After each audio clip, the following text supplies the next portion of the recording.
Hi there, welcome to the Fierce Factor podcast. I'm your host, Kaylee Lindholm. And I think it's time for us women to shift the conversation in business and step into our feminine leadership to do the most iconic work the aesthetic industry has ever seen. Each week, I'll be bringing a powerful dose of strategy, sarcasm, solutions, and sass that will rev up your creativity and ignite your brilliance as you link arms with me along our shared path of personal and professional growth in 20 minutes or less. Let's go. Hello, leader. Welcome back to the Fierce Factor podcast. It's Kaylee here, and you are joining me for episode 150. All right, hold on. Just give me a minute here. This is a huge milestone for me. Not only is this episode airing on my 41st birthday, but it's episode 150, right? I mean, anyone who does 150 consecutive weekly anything deserves a huge congratulations. So I'm going to give myself a little pat on the back. Kudos to my team. You all know who you are, who have made this possible. And it's not even about the accomplishment, you guys, right? It's about the discipline and consistency that it took to accomplish this. In fact, I have this philosophy in life that the best rewards are earned, meaning if someone gifted you an expensive present, it would never hold the same value to you as if you worked hard to earn that same gift for yourself. I still remember buying my first car, saving money and missing out on the things my friends were doing or having to tell myself no to the new outfit or shoes I wanted at Charlotte Russe. I remember driving at home with the top down, blasting this one specific Aaliyah song, and I can still feel that breeze and smell the leather seats. It was a world-class feeling. That feeling of accomplishment, it just can't be bought. It has to be earned. And that's the same for my Rolex. I wear it with pride because I had to be named Rep of the Year in my company to earn it. There's only one. It's a symbol of achievement. There's something about working hard that can bring so much gratification. In fact, it can be addicting. And that addiction, that programming, is what I want to talk with you about today. In fact, I chose to interrupt our originally scheduled guest speaker series to intervene with one very important message that, quite frankly, just can't wait. I'm not going to lie, I'm kind of disappointed in our industry. We're supposed to be leading the way in health, wellness, beauty, self-care, and whole human empowerment. But are we practicing what we preach? The short answer is no. In so many circumstances, we're busy doing our life away. And here's what I mean. We're constantly in action, in motion. We're a society that values and rewards busyness. My goodness, I look at my calendar and there's never enough time to squeeze everything and everyone in. And I've been really thinking long and hard about this and why this is the case. And I'd like to thank Brooke Castillo, first of all, for the inspiration behind this exercise that I'm going to share with you today, because it has really inspired me to take pause and realize that many of the decisions I've made throughout my life have now become default choices. It's really interesting to think about.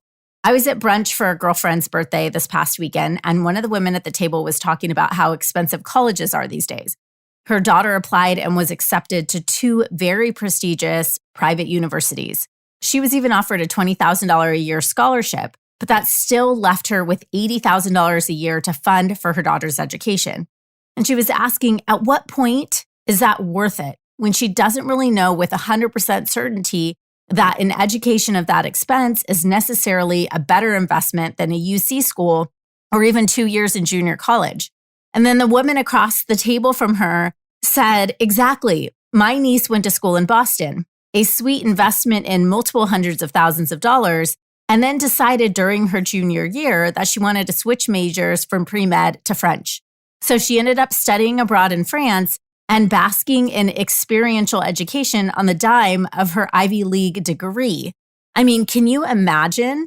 But the reality is, how can you possibly know at 17 or 18 years old what you're going to want to do with your life for the next 75 years?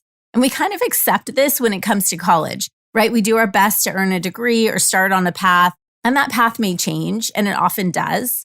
But when it comes to almost every other aspect of life, marriage, kids, home, friends, our business, our employees, our investments, I don't know about you, but I tend to have this philosophy in life that I'll make the best decision possible at the time, and then I'll just make it work for the future. My husband loves this about me, by the way, because I'm the girl who can walk into a furniture store and pick out an entire living room arrangement in like 10 minutes. Done. Next. I figure if I don't love it when I get home, I'll learn to love it. And then I'm on to the next thing on my to-do list. I go back to doing. Time goes on, and we get to a point where many of the decisions we've made throughout our lives still impact us. We have evolved and grown. We've changed in incredible ways, but the things around us haven't. This week, as I'm developing this podcast, I'm on vacation with my family in the mountains, and my husband and I had a very emotional moment together as we dropped the boys off at the mountain to snowboard together without adults. It was like mind-blowing to think back to only 10 years ago, Luke was experiencing snow for the first time in his life. He couldn't even walk, and now he's this big boy snowboarding. And we started to talk about the mind-blowing changes that humans experience over decades or even in 5-year increments. Think about it. From newborn to 5, a whole different human. From 5 to 10, a whole different human. From 15 to 20, a whole different human. You get the idea.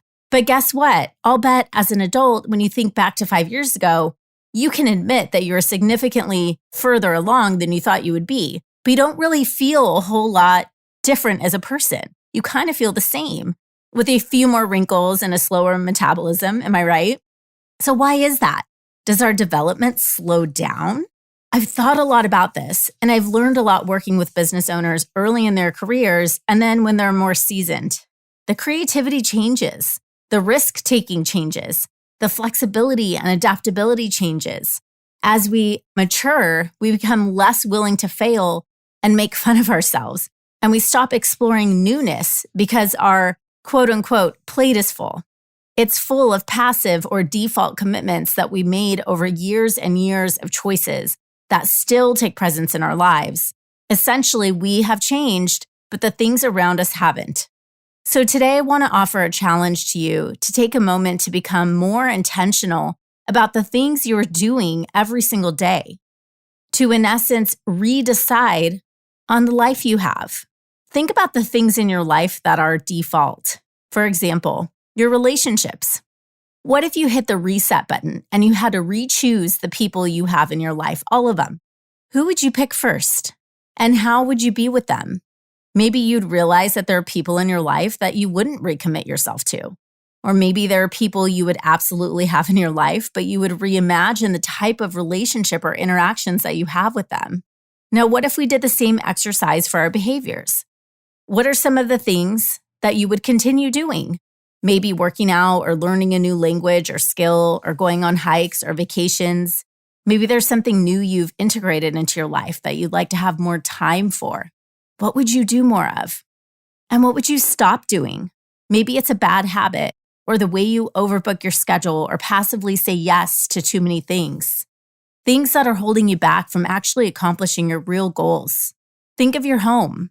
If you started over, what would you keep? What would you eliminate? Your closet. Are those the shoes you want? Or the panties in your underwear drawer? How about your business? If you could rebuild from a super fresh, clean slate, knowing now what you know, what would you do differently? How would you show up in your business? What services would you offer? What tone would you set for the people around you? What boundaries would you put in place? Who would you keep on your team? Just this past week in our academy, we talked about compensation plans and how so many of our students wish they would have done it differently in the beginning. And the point is, the business has evolved. And so feeling like the decisions that were made years ago should evolve as well is completely valid. When it comes to our business, I feel like we get stuck in the cycle of trying to solve problems that only became a problem because we grew successfully at that. Why do we have to stay stuck with the decisions, the systems, the approaches, the people that made sense 5 years ago? Can you imagine if I stuck Luke in his snow boots from 5 years ago? He wouldn't last 2 minutes on the mountain. The snowboard wouldn't fit. He'd be in excruciating pain. Are we trying to band-aid problems instead of admitting to ourselves that we've changed and being okay with that? But we just keep doing and doing and doing, and very rarely take a moment to just be, to reevaluate where we are and what we want out of life. This is the main idea behind Confidence to Scale, our 6-week business growth certification program. How can we possibly build a house on an outdated, incomplete, or dysfunctional blueprint? This is the same as trying to scale a business on a mission statement created by that web company who you fired 3 years ago. Again, we want to rush to do. Add the systems, build the team, bring on more services, expand locations, do. I'm literally tired just thinking about it. No wonder we're all burning the candle at both ends. So what if you shifted your mindset around doing and instead valued the being part? Like sitting where you are for a minute and redeciding every day if you're spending your life the way this version of you wants to live. Do you have your team? I mean your real team. The people in your ecosystem that are going to help you accomplish the today dream, the dream of the future, not the dream of the past. The answer is probably no. So what will you do about that? Continue giving yourself for people who couldn't really care less? In CTS, we talk about a 10-year vision. I've actually walked you through this meditation in episode 22. It's called Think Bigger. And I realize it can be a challenge to think about 10 years out because we start overthinking, justifying, rationalizing. Like I want to live in a castle and drive a flying car. And then I'm like, well, Kaylee, that's not very practical. But truly, all creation begins in the mind. Look at what you've accomplished up to this point. It was all once just a figment of your imagination. Imagine if that young girl who had such big dreams had rationalized and justified why it wouldn't work for you. That girl was excited for opportunity and willing to find a way. Okay, so if this is you, if you can't get yourself quiet enough to really think about what the next 10 years could look like for you, think about 1 year. In fact, what if you only had 1 year? What if you had 1 year left? If you had 1 year to live, how would you live it? Scary to think, huh? Because when you confine your ultimate dream to 1 year, you pressure your brain to create some constraint and create some intuitive awareness. And truth be told, your time in this life is limited. You might ask yourself, if I had a year, what would I stop doing? What would I start doing? What would I no longer care about? What would I care more about? What would I create? And how would my thoughts, feelings, and actions change if I only had 1 year to live? Now go back to the questions I posed earlier about what you would redecide on, what you would recommit to. If you had 1 year left, who would you spend it with? How much would you work? What risks would you take? What trips would you go on? Does this invoke a different experience for you? Wouldn't you be ruthless with your time? Wouldn't you have a literal 0 to-do list on your desk? Here's the thing, leader. The truth is, none of us actually know how much time we have left, but we run around acting like our time is infinite, like the people we love will just still be there, like the things we believe we deserve still need to be earned. One day I'll get there. Living like you have a condensed amount of time creates the intensity of focus on what's truly important to you. And shouldn't we be doing this routinely? So often we think it's the tactics that will be the magic solution for us in our business and life. But I have some news for you, goddess. And hopefully this is news that empowers you to realize that you're not just one tactic away, but instead you're already here. You have arrived. You're already enough. You're already worthy of everything you desire.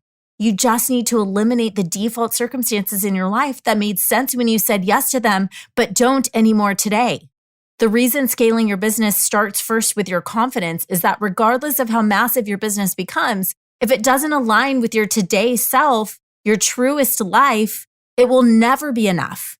You will just keep doing and doing and doing and doing until you have nothing left. But it's all possible for you.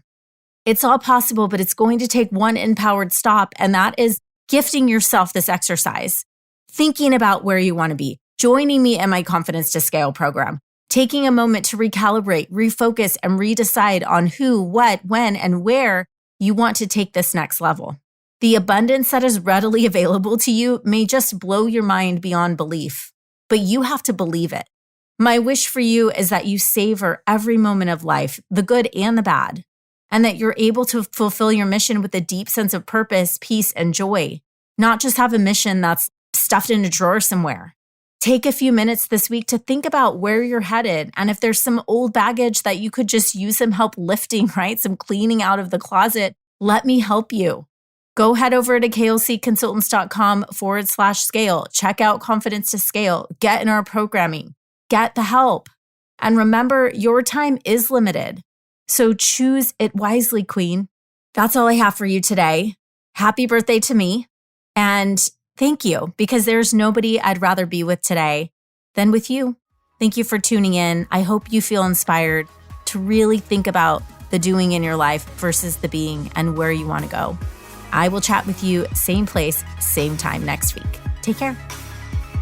Wait, before you go, if you're vibing with this conversation and want to join me on my mission to help 1,000 inspiring and intentional women cross the next $1 million milestone in their business this year, or maybe you want to become one of them, head over to Facebook and join our free community, the Fierce Factor Society.